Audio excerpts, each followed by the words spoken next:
stirring the coffee with massively huge chopsticks using big chopstick energy and the vortex method, the only true way to optimize the taste of your coffee.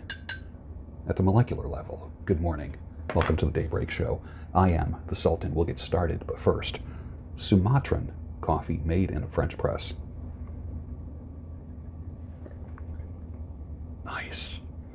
One of my favorites. Do you like Sumatran coffee? I love it.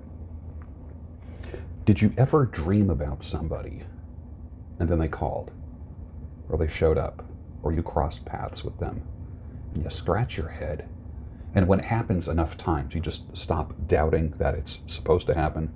The first few times, it's like, boy, what a coincidence. And then when it just happens over and over and over, you don't doubt it anymore. It's no longer just a phenomenon, a random thing. There's a reason for it. There's been times where I've dreamed about somebody. They showed up in a dream, friend from college, anything, just random. And I will call them the next day. Hey, I was thinking about you. I rarely will say, well, you were in a dream of mine, so I thought I would check up on you. That can freak people out too. But I was just thinking about you.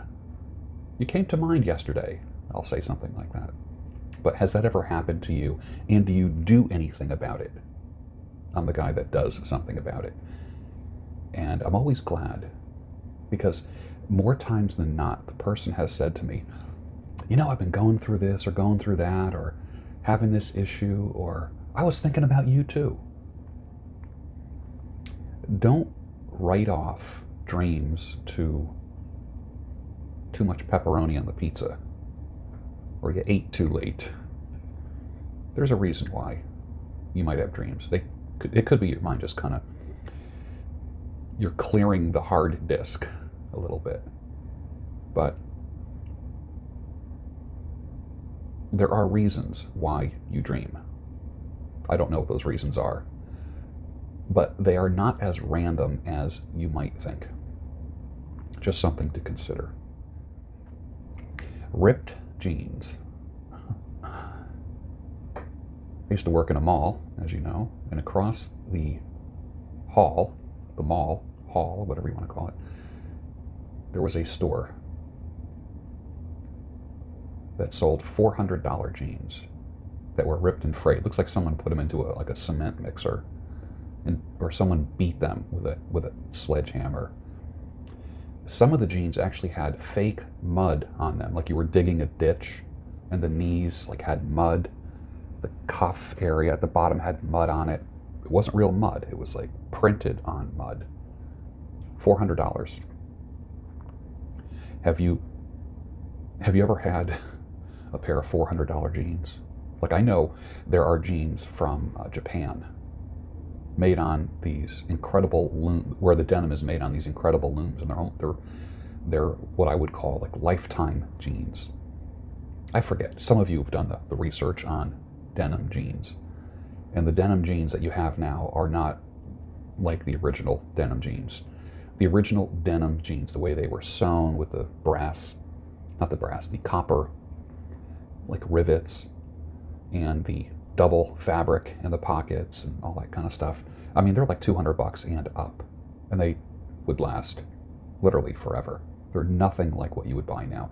Have you ever had a pair of jeans like that? That's one of those things where I would say, I've been talking about getting my last pair of boots. The last pair of boots I had lasted me 25 years. 25 years. And I had a pair of docksiders, boat shoes that I had for minimum 25 years. So at my age now, some of the quality things that I buy could be the very last things that I purchase. So I could end up buying the last pair of boots that I will ever buy, or the last pair of jeans. I don't wear out jeans like I used to. I mean, I have jeans that I've had for 15 years, and they're just regular, Levi's. Imagine the $200 jeans, real thick, sturdy fabric. Certainly they're not stretchy by any means.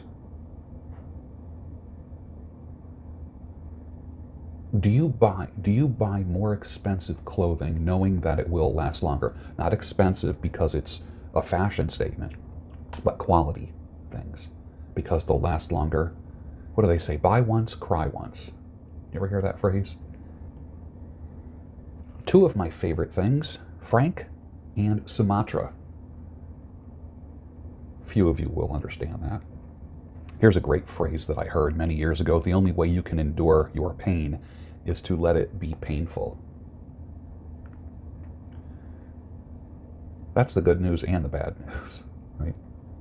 I saw this recently. Celebrate your vaccination with a sticker, yard sign, bumper sticker, or t-shirt.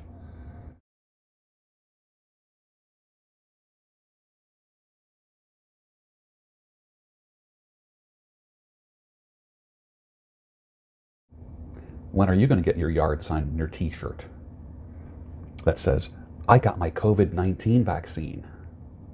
When are you getting yours? Yeah, you're waiting till I get mine, right? Exactly. This is actually a thing now. It's actually a thing.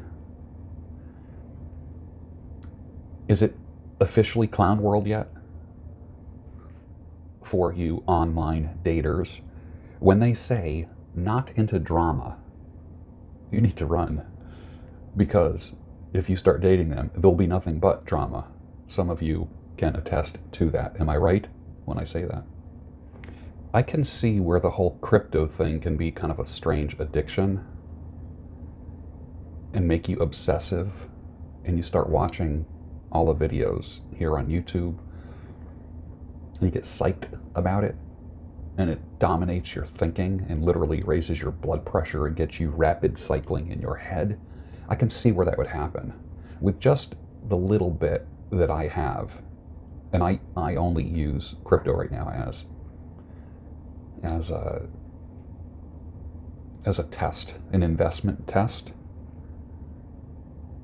You know, for instance, like my first experience with crypto was I just put 1,000 into it. Within a month, it turned into 2,500. I'm like, ooh, this is cool. Literally within a month. So I cashed out $1,500 and kept the original in there. I guess I would call it the principal, but I don't think you would call that a principal. So I cashed out the $1,500 and kept the 1,000 in there. That 1,000 turned into $1,500 within a week. And I thought, oh, I should have kept the original money in there. And then that 1,000 dropped to about $840 within another week. I'm like, oh crap.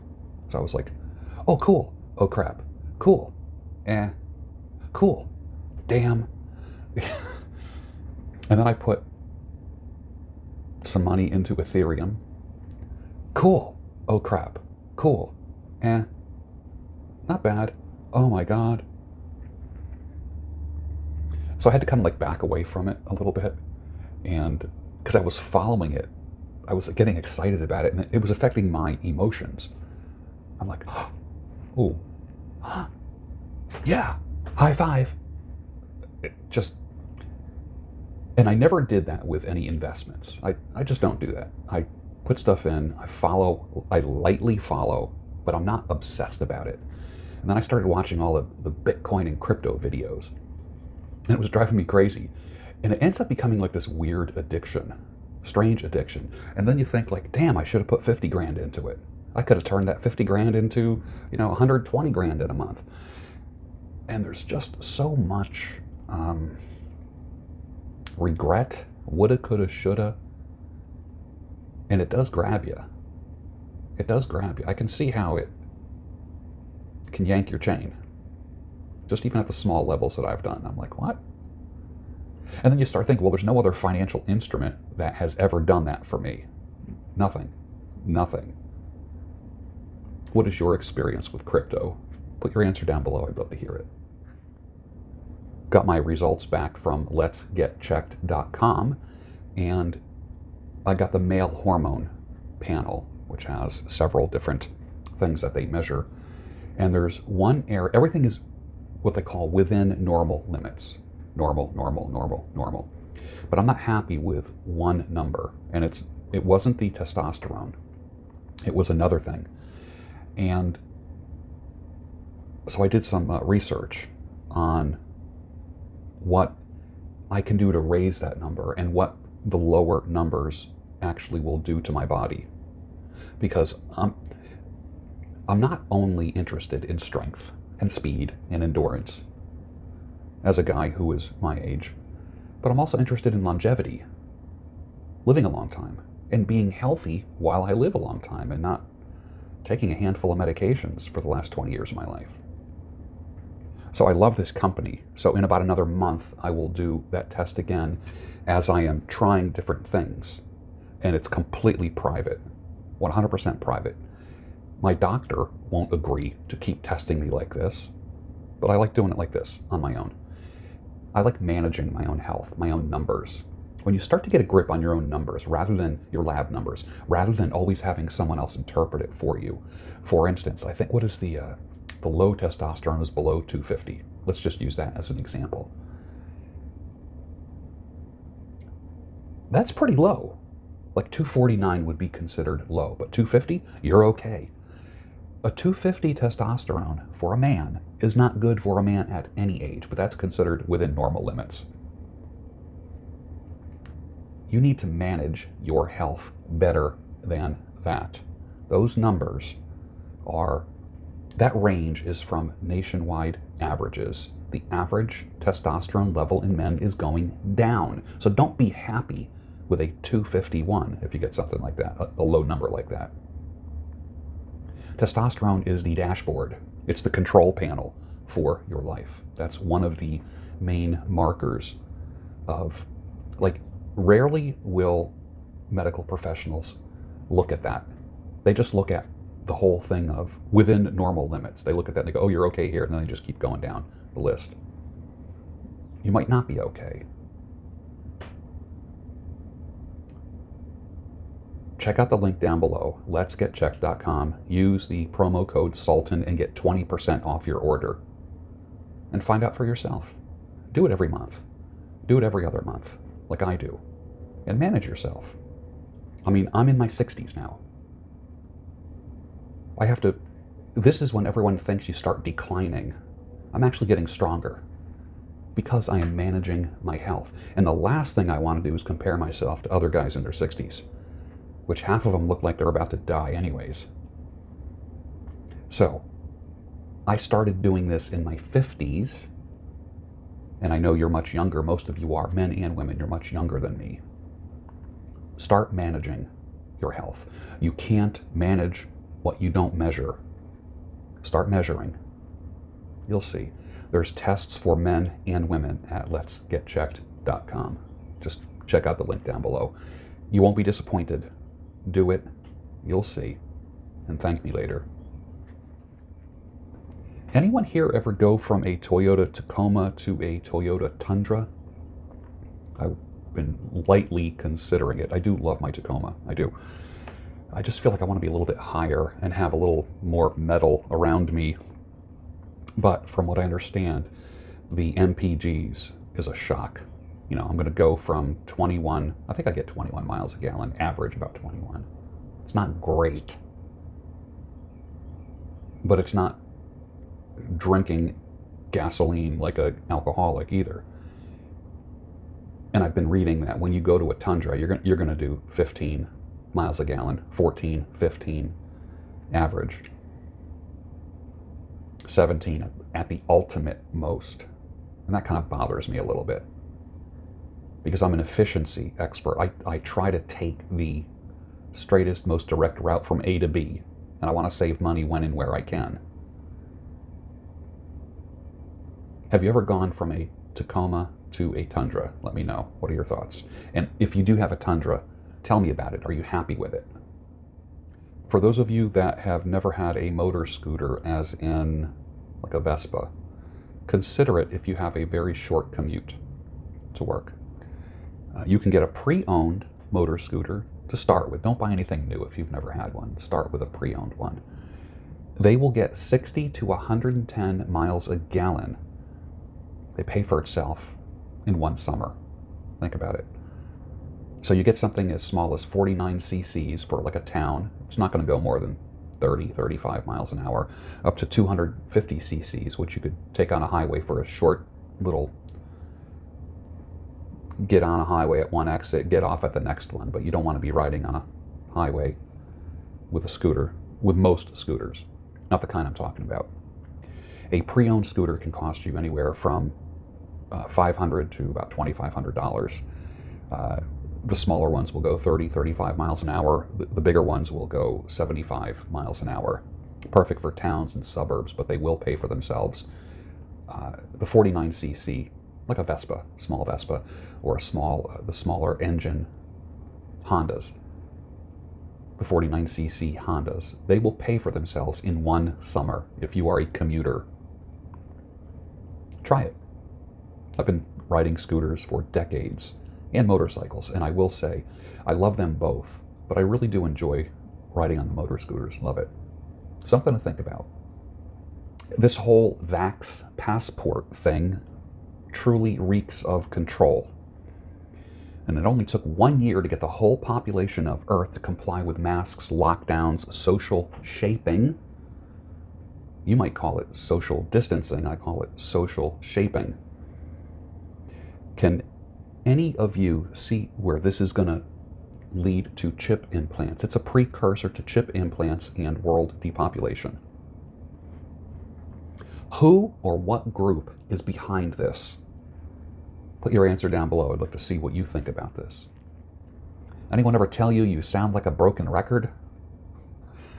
Vinyl records are vulnerable to scratches. On a record, a scratch can cause popping sounds with each revolution of the record. When the needle meets the scratch mark, deeper scratches can cause that needle to jump a little bit. If the needle jumps ahead to a groove further inward, the information gets skipped. And if it jumps to an outward groove that it just finished playing, it can repeat an infinite loop of the same music, the same lines, over and over and over and over. And you would need to go, on the table or the shelf where the record player was to make it go past the scratch, or you would just touch it and it would go past the scratch and finish the song. So when someone says you sound like a broken record, no one will ever say you sound like a broken CD, you sound like a broken MP3. So this takes us back in time. If someone ever told you sound like a broken record, that means you keep saying the same thing over and over and over again. Finally, a word. Hang in there. Hang in there. Storm clouds always pass. It might seem dark right now. And the biggest temptation when you are in a storm is that, number one, you are the only one that's ever gone through this, and two, it will never end. I have good news for you. Storms will pass, and you'll be okay. Someone needed to hear this morning. Send me an email if it's you. And with that, finish your coffee, and I'll see you tomorrow on the Daybreak Show, your home of sanity, clarity, and reason.